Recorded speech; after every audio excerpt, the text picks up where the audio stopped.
Rekan-rekan semua, kita bertemu lagi dalam kegiatan perkuliahan di lingkungan belajar. Sebenarnya lingkungan belajar tidak selalu lingkungan yang berupa fisik. Beberapa waktu yang lalu kita telah membahas bahwa ada gedung sekolah, ada tempat duduk, ada papan tulis, ada komputer, ada apapun. Sangat mempengaruhi konstruksi lingkungan belajar yang khususnya berkenaan dengan peserta didik atau pembelajar. Namun kali ini saya ingin menunjukkan bahwa terdapat lingkungan belajar yang tidak terlihat, namun juga ikut mempengaruhi dalam proses belajar dan pembelajaran. Saya mengambil contoh untuk kali ini adalah konstruksi lingkungan belajar mandiri. Jadi yang saya lakukan kali ini adalah melakukan kritik terhadap pendidikan yang selama ini sedang berlangsung. Rekan-rekan, secara konsep, saya menganggap kemandirian itu merupakan lingkungan belajar non-fisik yang dibangun oleh guru, oleh dosen, widyaswara, atau oleh pelatih. Lingkungan belajar non-fisik ini terlihat jelas bahwa penanaman kemandirian ini mungkin terlambat jika melihat datangnya pandemi. Jadi seharusnya memang sudah ditanamkan sebelum pandemi. Karena saat pandemi terjadi distant learning. Atau orang menyebutnya pembelajaran online. Karena memang kita physical distancing ya.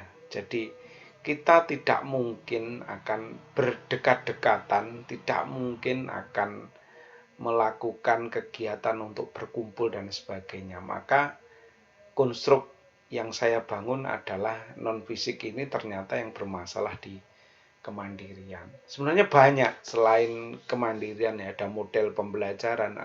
Model pembelajaran juga lingkungan yang tidak kelihatan, juga beberapa tentang cara mengajar dosen, cara mengajar guru, sebenarnya juga lingkungan belajar. Cuman kali ini yang saya bidik adalah kemandirian. Jadi silahkan rekan-rekan mencoba dengan intuisi masing-masing membidik lingkungan belajar mana yang dirasa non-fisik, namun juga menurut rekan-rekan memiliki pengaruh.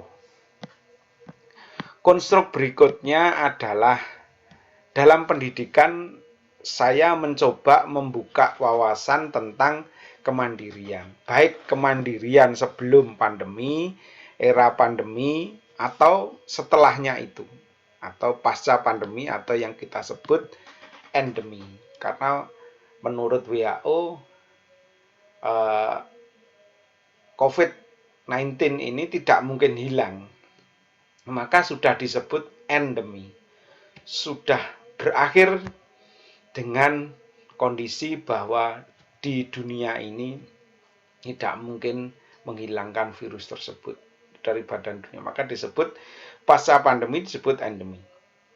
Maka apa yang saya munculkan ya kemandirian di era-era itu saya jelaskan. Ya itu. Jadi saya menjelaskan itu. Yang ketiga, pokok penjelasan saya adalah seputar mandiri itu harus bagaimana.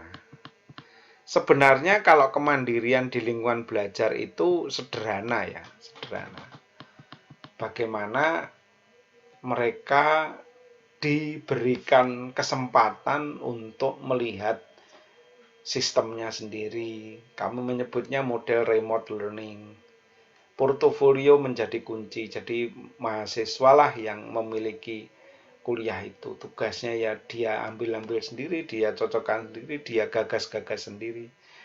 Dan kita mengakui bahwa setiap mahasiswa berbeda. Itu konsep yang saya berikan. Jadi kemandirian itu apa gitu. Dalam lingkungan belajar ya memang kita ya kayak keranjang ini. Jadi ini boleh diambil oleh siapapun gitu ya, boleh diambil oleh dari manapun gitu. Jadi mandiri. kekuatannya bisa melalui media sosial dan sebagainya. Rekan-rekan, jadi lingkungan belajar memang tidak selalu lingkungan belajar yang fisik, gitu ya. Jadi bisa saja lingkungan belajar merupakan lingkungan belajar yang non fisik. Itu mungkin teman-teman pertemuan kita hari ini. Jadi rekan-rekan boleh mengapresiasi kondisi ini dengan menelaah lebih lanjut kira-kira apa yang menyebabkan kondisi ini, pendidikan ini terguncang.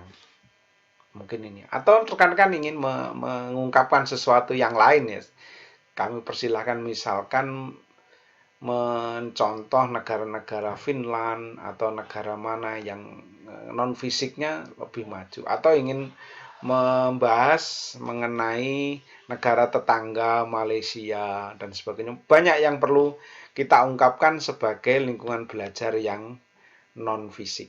Jadi ini saya hanya mengambil lingkungan belajar yang non fisik yang sifatnya adalah lingkungan belajar yang berwujud mandiri.